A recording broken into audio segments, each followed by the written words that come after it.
اللہ تعالیٰ نے قرآن مجید میں ارشاد فرمایا ہے کہ حل جزاء الاحسان الا الاحسان، فرمایا کیا ہے احسان کا بدلہ سوائے احسان کے۔ نیکی کا بدلہ صرف نیکی ہے۔ دنیا میں جو لوگ خیر کے کام کریں گے تو اللہ تعالیٰ انہیں دنیا میں بھی خیر عطا فرمائے گا اور قیامت میں بھی خیر ہی عطا فرمائے گا۔ اور جو لوگ دنیا کے اندر شر کریں گے انہیں قیامت میں تو اس کی سزا ملے گی ہی، کچھ نظارے اس کے وہ دنیا میں بھی دیکھیں گے۔ ارشاد فرمایا دوسرے مقام پر کہ وَمَن يَعْمَلْ مِثْقَالَ ذَرَّةٍ خَيْرًا يَرَهُ، اگر کوئی ذرے کے برابر خیر کرے گا تو اسے دیکھے گا، اسے وہ دکھائی جائے گی۔ اور وَمَن يَعْمَلْ مِثْقَالَ ذَرَّةٍ شَرًّا يَرَهُ، اگر ایک ذرے کے برابر شر کرے گا تو اسے بھی دیکھے گا۔ دنیا کے اندر کچھ سزائیں اور کچھ ہمارے حالات کی خرابی کا سبب ہمارے اعمال ہوتے ہیں۔ قرآن مجید نے کہا کہ وَمَا أَصَابَكُم مِّن مُّصِيبَةٍ فَبِمَا كَسَبَتْ أَيْدِيكُمْ وَيَعْفُو عَن كَثِيرٍ، فرمایا جو تمہیں مصیبت پہنچتی ہے تو تمہارے ہاتھوں کے کرتوتوں کے سبب، کسب کے سبب پہنچتی ہے۔ وَيَعْفُو عَن كَثِيرٍ، بہت ساری چیزیں تو ہم ویسے ہی معاف فرما دیا کرتے ہیں۔ زندگی دنیا میں رہتے ہوئے بھی انسان کو کچھ سبق دیتی ہے۔ اگر آپ فصل زمین میں بوئیں تو چاول کا بیج بوئیں گے تو وہاں چاول اگے گا، گندم نہیں اگے گی۔ اور اگر آپ کاشت گندم کریں گے تو گندم ہی وہاں سے اگے گی، وہاں سے چاول اگ سکتا نہیں۔ یہ نہیں ہو سکتا کہ آپ زندگی میں لوگوں کو تکلیفیں دیں اور خود آپ آرام سے سو جائیں، یہ ہو نہیں سکتا، یہ ممکن نہیں۔ دو جملوں میں میرے نبی پاک صلی اللہ علیہ وسلم نے ہمیں بات سمجھا دی ہے۔ اللہ کے رسول صلی اللہ علیہ وسلم نے فرمایا کہ تم اللہ کے بندوں پہ رحم کرو، اللہ تمہارے اوپر رحم فرمائے گا۔ لیکن بندوں کے بارے میں بندوں کا رویہ سخت ہو، اس کا لہجہ رب کریم کے بندوں کے بارے میں تلخ ہو، اس کے دل میں رحم کے، کرم کے میٹھے جذبات ہی نہ سرے سے ہوں، اور وہ کہے کہ میرے بارے میں نرمی کی جائے، تو یہ ہو نہیں سکتا، یہ ممکن نہیں ہے۔ ہم کیا کرتے ہیں؟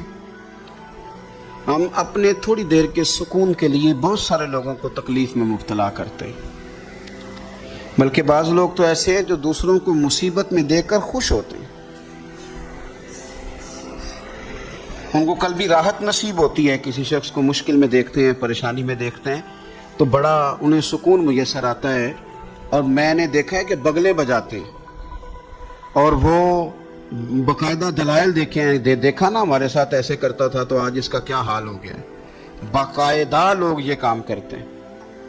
ہمارے درویشوں نے اپنے رنگ میں بھی ہمیں بڑے مسئلے سمجھائے ہیں، پر اللہ کرے ہماری سمجھ میں بات آئے۔ اللہ کے بندوں نے نا سادی کر کے باتیں، سادی کر کے اور نرم کر کے اور ہمارے مزاج اور طبیعت کے مطابق ہمارے ذہنوں میں اتارنے کی کوشش کی ہے۔ اگر ہماری سمجھ میں آئے، دیکھیں نا درویش کیا کہتے ہیں دشمن مرے تے خوشی نہ کریے۔ دلیل کیا ہے کہ سجنا بھی تے مر جانا ہے نا، یہاں تو یہ کہے نا کہ دشمن مر گیا تو دوست نہیں مرے گا۔ تو کس طرح سادہ کر کے اور عام فہم کر کے اور ذہن کے قریب جا کے بات سمجھاتے ہیں، کہتے ہیں کس بات کا چاؤ کر رہے تم، دشمن مرے خوشی نہ کریے، او پائیا سجنا بھی مر جانے، دیگر تے دن آیا محمد اوڑک نو ڈوب جانا۔ یہ تو کس چکر میں تو پڑا ہوا ہے؟ ترمذی شریف حضرت واصلہ بن اسکے رضی اللہ تعالیٰ عنہ حدیث کے راوی ہیں، یہ حدیث ضرور یاد رکھیے گا۔ میرے نبی پاک صلی اللہ تعالیٰ علیہ وسلم نے فرمایا اپنے بھائی کو مصیبت میں دیکھ کے خوشی کا اظہار نہ کرو، اسے تکلیف میں دیکھ کر کبھی خوشی کا اظہار نہ کرو، ورنہ حضور فرماتے ہیں اللہ اس پر رحم کر دے گا اور تمہیں اس مصیبت میں مبتلا کر دے گا۔ کبھی بھی دشمن مرے تو کدے خوشی نہ کرے، کیونکہ سجنا بھی تو مر جانا ہے۔ کبھی اپنے بھائی کو مصیبت میں دیکھ کر، آپ یقین کریں کہ میں نے دیکھا ہے کہ بھابھی کا خاندان کسی تکلیف میں آ گیا ہے تو وہ بجائے اس کے کہ ان کے لیے دعا ہوتی، لیکن شریکہ چل رہا ہے نا، تو تبصرے ہوتے ہیں کہ میں نے تو پہلے ہی کہا تھا یہ لوگ ٹھیک نہیں۔ یہ بامروت با اخلاق اور وفادار لوگوں کا یہ رویہ ہی نہیں ہوتا. وہ تو گہرا دشمن بھی ہو گہرا. اس کے بارے میں بھی دیکھیں نا میرے نبی پاک صلی اللہ تعالی علیہ وآلہ وسلم کافروں اور منافقوں پر نرم دل نہیں تھے. ان کے بارے میں بھی حضور دعائیں کرتے تھے کہ اللہ انہیں خیر کی توفیق عطا فرما. تو کبھی بھی کسی کے بارے میں اس طرح کا رویہ اختیار نہ کریں، ورنہ وہ وقت دور نہیں کہ جب آپ اسی طرح کا ہمارا معاملہ عیب تلاش کرنے کا ہے. میں کس طرح کھول کے آپ کو یہ بات عرض کروں کہ لوگوں کا دل کرتا ہے کہ ہمیں خوبیاں نہیں کمیوں کا بھی پتہ چلے. ٹٹولتے ہیں کہ تو وہاں نہیں جاتا، تو جاتا تھا تو اب کیوں نہیں جاتا، اور تو اگر جاتا ہے تو پھر تو کوئی کہانی سنا، کوئی بات چھیڑ. یہ ہمارا مزاج ہے. ہم چاہتے میرے رب نے ہمیں محدود بنایا ہے، ہم لامحدود کیوں ہوتے ہیں؟ اللہ نے ہمارے اوپر رحم فرمایا ہے کہ ہمیں دیوار کے پیچھے نظر نہیں آتا. یہ اس نے کرم فرمایا. اگر ہمیں نظر آتا ہوتا تو کتنے پردے کھل جاتے، اور بہت ساری چیزیں جو پردوں میں رہنی چاہیے تھی وہ پردوں میں نہ رہتی. یہ اس نے کرم فرمایا ہے کہ ہمیں دیوار کے پیچھے نہیں سنتا. اس کو کرم سمجھو، پردے نہ کھولو. اگر ہمیں یہ خبر ہوتی کہ سامنے کیا ہے تو بہت سارے ہمارے معاملات خراب ہو جاتے. اس کا شکر ہے، اس کا کرم ہے. یہی بہتر ہے کہ پردوں میں وہ پردہ پوش رہے، اور وہ اگر پردے اٹھا دیں تو کسے ہوش رہے. مہربانی کریں، آپ جو اللہ تعالیٰ نے ہمیں محدود بنایا تو لامحدود ہونے کی کوشش کیوں کرتے ہو؟ جہاں اس نے رکھا ہے وہیں رہنے کو اپنے لیے بہتر جانو وہیں، ورنہ حالات خراب ہو جائیں گے. میرے نبی پاک صلی اللہ علیہ وسلم نے فرمایا، مسند احمد میں موجود ہے، حضور فرماتے ہیں لوگوں کی جاسوسی نہ کرنا، ان کے عیب نہ ٹٹولنا. بس حضور نے کہہ دیا تو کہہ دیا نہیں ٹٹولنے تو سونیا تیرے غلام ہیں. سوال ہی نہیں پیدا ہوتا کہ ہم کبھی یہ کام کریں. حضور نے فرمایا کسی کے عیب نہ ٹٹولنا. اگر تم نے کسی کے عیب ٹٹول کے اسے رسوا کرنے کی کوشش کی تو فرمایا تم اگر 7 پردوں کے اندر بھی بیٹھے ہوئے تو وہاں بھی اللہ تمہیں رسوا کر دے گا. یہ نہ سمجھنا کہ میں چھپ گیا ہوں تو بچ جاؤں گا، اللہ تمہیں وہاں بھی رسوا.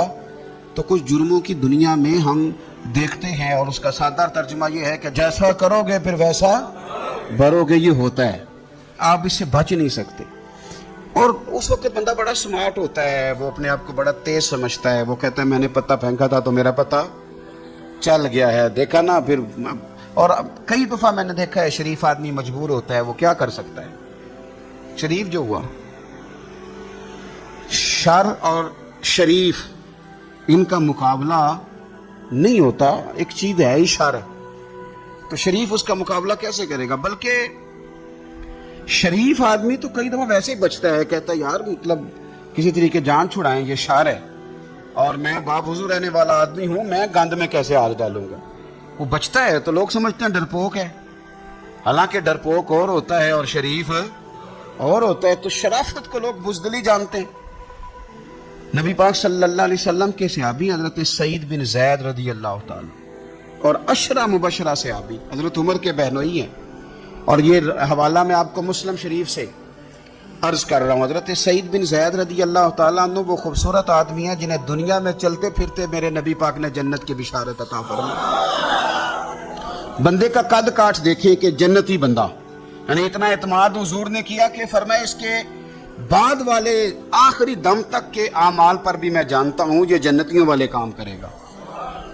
اتنا بڑا آدمی. لیکن ایک عورت نے آ کے جھگڑا شروع کر دیا. اروا اس عورت کا نام تھا. اسے آ کے حضرت سعید بن زید سے جھگڑا شروع کیا کہ یہ جو مکان ہے نا آپ کا، اس میں اتنی جگہ میری ہے. مجھے آپ بتائیں ایک شریف آدمی سے عورت جھگڑا کرے تو بندہ جواب میں کچھ کر سکتا ہے؟ اب میری بات کو سمجھیں.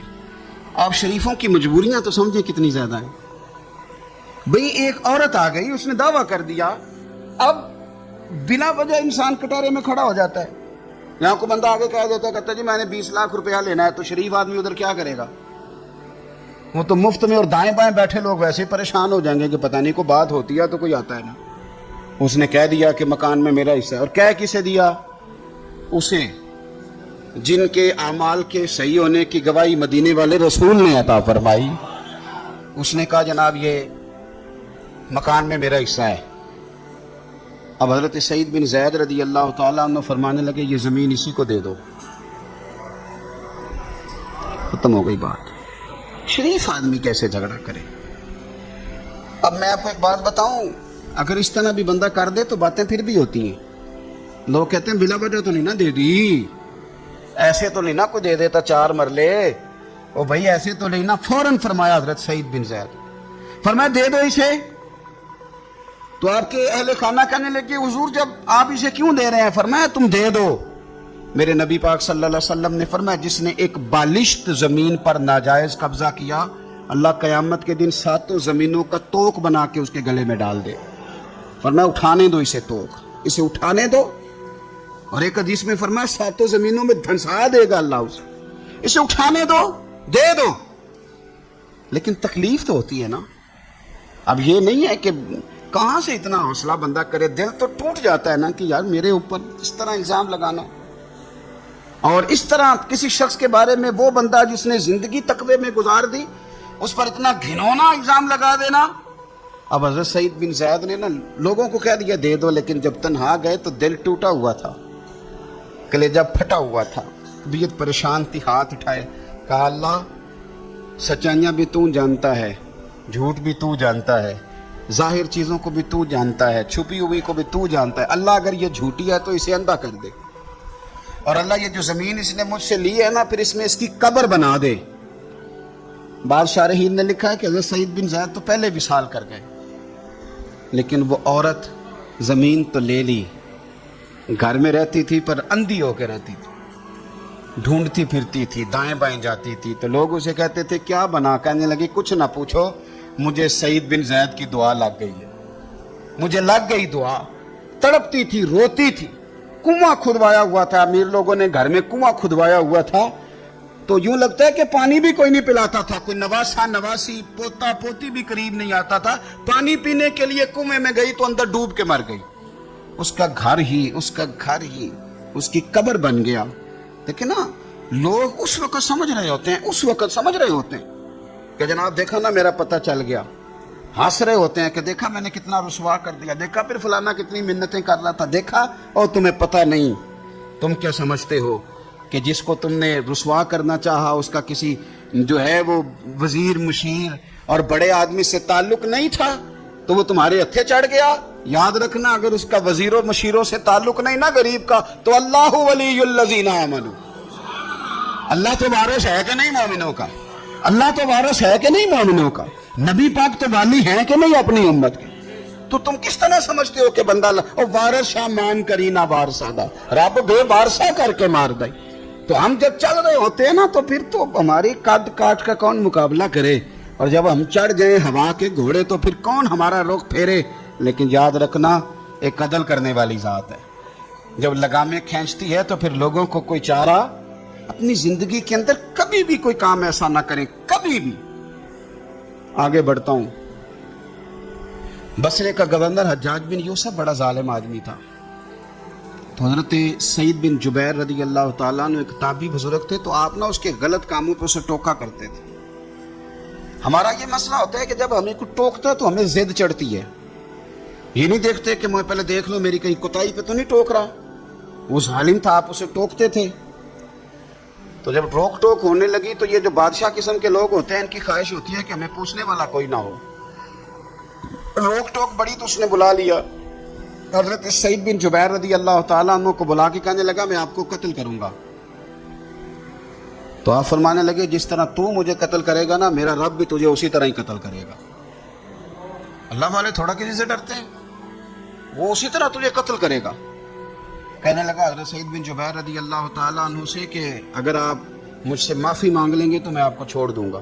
تو آپ فرمانے لگے معافی تو میں روز مانگتا ہوں پر صرف اپنے رب سے، تجھ سے کاہے کی معافی مانگوں، کس بات کی تجھ سے معافی مانگوں.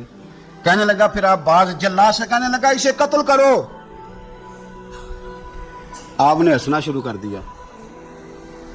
تو وہ کہنے لگا ہنستے کیوں ہو؟ فرمانے لگے تیری جرت پہ ہنس رہا ہوں کہ خدا کا کمزور بندہ ہو کے تو کس طرح کی جرت کے ساتھ باتیں کر رہا ہے کہ میں تجھے قتل کرا دوں گا. اس نے کہا پکڑو، اور غصے میں آ گیا، پکڑو اور انہیں قتل کرو. جب قتل کرنے لگے تو آپ نے منہ کعبے کی طرف کر لیا اور پڑھا انی وجہت وجہی للذی فطر السماوات والارض حنیفا وما انا من المشرکین. کعبے کی طرف منہ کر کے یہ دعا پڑھی تو کہنے لگا اچھا اس کا رخ پھیر دو کعبے سے. تو آپ کا جب رخ پھیرا تو آپ فرمانے لگے تو بڑا ہی بیوقوف ہے, فَإِنَّمَا تُوَلُّوا فَثَمَّ وَجْهُ اللَّهِ, تمہیں پتہ نہیں منہ جدھر بھی کرے اللہ ادھر ہی ہوتا ہے. تو بڑا بیوقوف ہے, تو کعبے سے رخ پھیر کے سمجھتا ہے کہ اللہ کوئی معاذ اللہ مقید ہے, ادھر رب تو ہر طرف ہے, جلوہ تیری ذات کا کو بکو ہے, میں جدھر دیکھتا ہوں ادھر تو ہی تو ہے, جدھر دیکھتا ہوں ادھر. جے میں تینوں اندر جانا تو پھر مقید جانا, تو جے میں تینوں باہر جانا تے اندر کون سمانا, اندر بھی تو ہے تے باہر بھی تو ہے تے بلا کون نمانا. فرمایا کہ بھئی ہر طرف ہی اللہ ہے.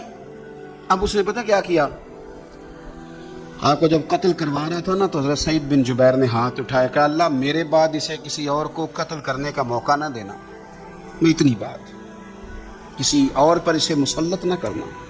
حضرت سعید بن جبیر قتل ہوئے, شہید ہوئے, تو اتنا خون بہا کہ خون بند ہی نہیں ہوتا, اتنا خون. وہ کہنے لگا وزیروں سے, مشیروں سے, طبیبوں سے کہ اتنا خون. تو وہ کہنے لگے بادشاہ یہ خون بتاتا ہے کہ یہ بندہ تجھ سے ڈر کے نہیں مرا, ورنہ تو تلوار بندے کے قریب آتی ہے تو خون خشک ہوتا جاتا ہے, ورنہ تو حکم ہوتا ہے سزائے موت کا تو لوگوں کے کپڑے ڈھیلے ہو جاتے ہیں, جسم کمزور ہو جاتا ہے. یہ بندہ نہ ڈر تھا اس لیے اتنا اس کا خون نکلا ہے کہ اسے کوئی ڈر نہیں تھا. حضرت سعید بن جبیر کو قتل کرنے کے بعد نا حجاج بن یوسف 15 دن زندہ رہا ہے, صرف 15 دن. کینسر ہو گیا پیٹ میں, اتنی تکلیف ہوئی کہ جس بیماری کو آج آپ کینسر کہتے ہیں کہ کسی کی سمجھ میں نہیں آتا تھا. طبیب گوشت کی بوٹی ڈالتا تھا دھاگے کے ساتھ پیٹ میں, تو باہر آتی تھی تو وہ گل سڑ کے باہر نکلتی تھی, اس کے اپنے بھی اس کے کمرے میں نہیں جاتے تھے. او یارو, ظلم کرتے ہوئے لوگ سوچتے نہیں کہ اس کا حساب کتنا بھیانک ہوگا. رات کو چیخ مار کے اٹھتا, گھر والے کہتے تجھے کیا ہوا, وہ کہتا تھا جب بھی میں سوتا ہوں تو سعید بن جبیر میری خواب میں آتے ہیں اور میری ٹانگ پکڑ کے گھسیٹتے ہیں تو میری آنکھیں کھول کے آتی ہیں, یہ جو بددعائیں ہیں یہ تمہارے بستر تک تمہارا پیچھا کرتی, یہ نیندوں میں سوراخ کر دیتی. لوگ کہتے ہیں پتہ نہیں کیا بات ہے سویا نہیں جاتا, تو میں کہتا ہوں پتہ کر لو, شاید کو بات نکل ہی آئے.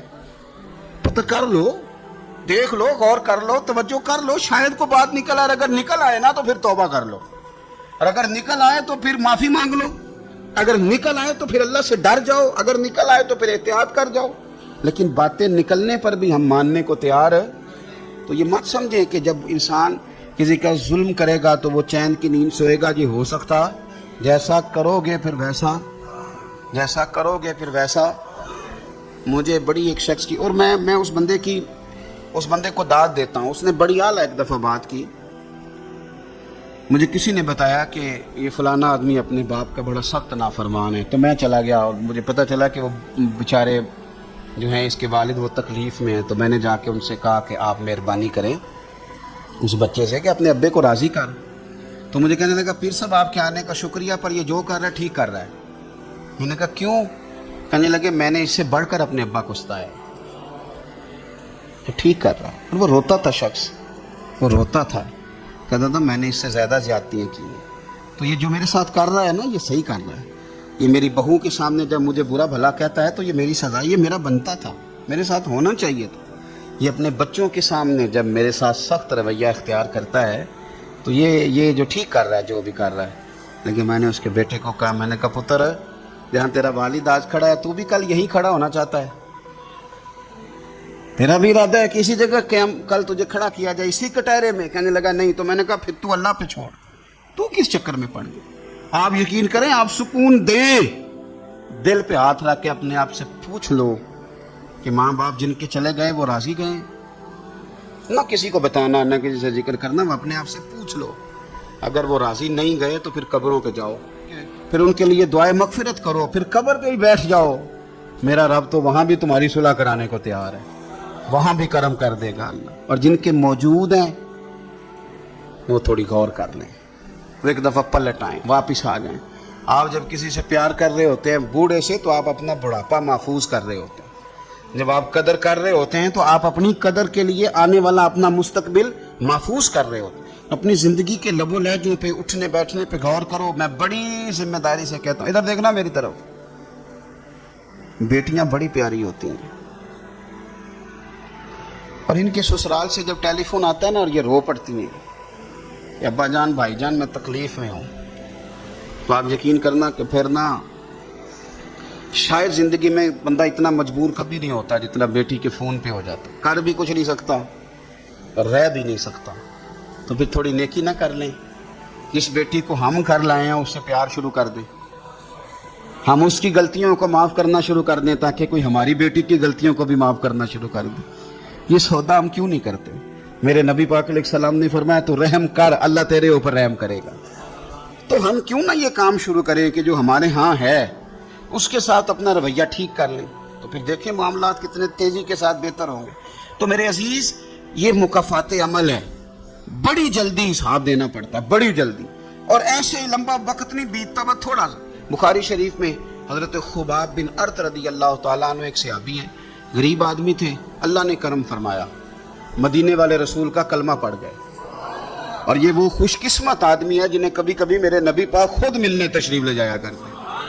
میں نے سنا ہے وہ بن سنور کے میری عیادت کو آ رہے ہیں، تو کبھی کبھی نہ کبھی کبھی حضور بھی سرکار بھی چر ہویا نا مینوں ترلے لیندے آ تے کدی موڑ میرے ول واگا تے خواب میری چ ایک وار جاویں میں ساری عمر نہ جاگاں، تو سرکار کبھی کبھی جاتے۔ اور یہ وہ صحابی ہے، دو بندے ایسے تھے صحابہ میں جن کو حضرت عمر اٹھ کے ملتے تھے، اور جب یہ دو لوگ آتے تھے تو عمر اپنی جگہ پہ بٹھاتے تھے، ایک حضرت خباب اور دوسرے سیدنا بلال، فرماتے تھے انہوں نے تکلیفیں سہی ہیں دین کے لیے۔ حضرت خباب لوہے کا کام کرتے تھے، ان کی مالکن ام عمار بڑی سخت عورت تھی، لوہے کا کام کرتے تھے، حضور صلی اللہ علیہ وسلم کا کلمہ پڑھ گئے۔ ایک دن مالکن کو پتہ چل گیا کہ یہ تو دین اسلام میں چلا گیا، تو وہ آئی بڑے غصے میں باولی ہو کر، اور آپ نے رکھا ہوا تھا وہ لوہے کی سلاخ آگ میں رکھی ہوئی تھی، تو اس نے جلدی سے وہ سلاخ اٹھائی اور جناب خباب کے سر پہ رکھ دی۔ جلتی ہوئی سلاخ وہ آگ کا انگارہ بن جاتی، جل گیا سر مبارک، بڑی تکلیف میں آئے میرے رسول پاک صلی اللہ علیہ وسلم کے حضور، عرض کی حضور میں تکلیف میں ہوں، میرے لیے دعا فرمائیں۔ حضور نے کیا جملے کہے، قربان جائیں مدینے والے کی دعاؤں پر، حضور کی دعاؤں پر بھی قربان۔ اور میرے اعلیٰ حضرت فرماتے ہیں جب نبی پاک دعا کرتے تھے تو دعا اوپر نہیں جاتی تھی، قبولیت نیچے آ جاتی تھی۔ خدا کی رضا چاہتے ہیں دو عالم، خدا چاہتا ہے رضائے محمد صلی اللہ علیہ وسلم۔ اجابت کا جوڑا، عنایت کا صحرا، دلہن بن کے نکلی دعائے محمد، اور اجابت نے جھک کر گلے سے لگایا بڑی ناز سے جب دعائے محمد صلی اللہ علیہ۔ تو رسول پاک صلی اللہ علیہ وسلم نے دعا کی، اور دعا کیا کی حضور نے؟ نبی پاک نے دعا دی، اے اللہ میرے خباب کی مدد فرما، اے اللہ میرے خباب کی۔ دعاؤں کا رنگ ہوتا ہے اگرچہ ہمیں نظر نہ بھی آئے، تو حضور نے دعا کر دی۔ اب حضرت خباب کہتے ہیں کہ اس دعا کا رنگ میں سوچتا تھا، لیکن نا مکے کے حالات ہیں اور زیادہ کثرت سے تعداد کافروں کی ہے اور طاقت میں بھی کافر ہیں، اسلام پہ بظاہر غربت ہے، اب اس دعا کا رنگ کیسے نظر آئے؟ لیکن اگر کرم کرنے والا اللہ ہو تو پھر ضروری نہیں کہ ظاہری اسباب لوگوں کی نظر میں آئیں، پھر وہ رنگ بنا لیتا ہے، پھر وہ ساری رحمتیں خود بخود فرما دیتا ہے۔ حضرت خباب کہتے ہیں وہی میری مالکن ام عمار بیمار ہو گئی، اتنی بیمار ہوئی اس کے سر میں کوئی درد اٹھا، اتنی تکلیف کہ ہر طبیب ہر حکیم ہر جگہ گئی، جب کوئی نتیجہ نہ نکلا تو ایک طبیب نے اسے بتایا کہ سلاخ گرم کر کے نا تو سر پہ لگوایا کر، تجھے آرام آئے گا۔ تو آپ فرماتے ہیں پھر ایک دن وہ گھر آئی اور گھر آ کے مجھے کہنے لگی لوہے کی سلاخ اچھی طرح آگ میں تپا کے نا تو میرے سر پہ رکھ۔ کہتے ہیں لوہا تپ رہا تھا، میں پکڑ رہا تھا، اس پہ سر پہ رکھ رہا تھا اور مدینے والے رسول پہ درود و سلام پڑھ رہا تھا۔ میں گویا میری توجہ حضور کی اس دعا کی طرف چلی گئی جو سرکار نے فرمائی کہ یہ انداز ہے قبولیت کا، یہ انداز ہے کہ کوئی جنگ نہیں کرنی پڑی، کوئی بہت زیادہ انقلاب، بس حضور نے دعا کر دی اللہ اس کی مدد فرما۔ تو کچھ فیصلے اللہ پہ بھی چھوڑ دینے چاہیے، بڑی جلدی رب کریم وہ فیصلے فرما دیتا ہے اور بڑی جلدی انصاف ہوتا ہے۔ ہم لوگ نا احتیاط نہیں کرتے، نہ بولنے میں، نہ چلنے میں، نہ بات کرنے میں، نہ ہم دیکھتے ہیں کہ بندہ کس کیٹیگری کا ہے، نہ ہم نے سفید داڑیاں دیکھنی ہیں، نہ ہم نے